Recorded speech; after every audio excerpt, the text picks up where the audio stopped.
i-replay niya. Bakit kaya? Masimba? Form of exercise or physical activity na matagal mo nang hindi nagawa. Always. Hindi mo, pagka mo ibibenta ang sarili mo. Then, So, hindi mo ba nakakilala ang ilalagay sa pera? Ang gusto niyo makita yung mukha ng grandma. Yes. Answer mo yan. What? Ang top answer ay nanay. Ah, really? Nanay. On a scale of 1 to 10, gano'n kalakas ang suntok mo? Sabi mo 6. Ang sabi ng survey. Ang top answer ay 10. 10. Sabi ni nanay, Sunday ang favorite day niya. Bakit kaya? Kasi magsisimba. Ang sabi ng survey?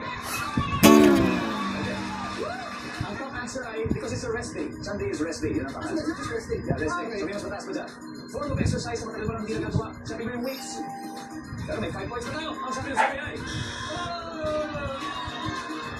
5 points to go. Pero may isa pang tanong. In million, may I invite the whole team here with me, please? oh, In million, magkano may bibenta ang sarili mo? Ang sabi po ninyo, 10 million. So, ay may bigay 5%.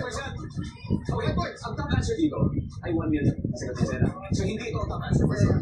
So, you just need 5 points. Ibibigay kaya ng 10 million. 5 points. Please, sir, research.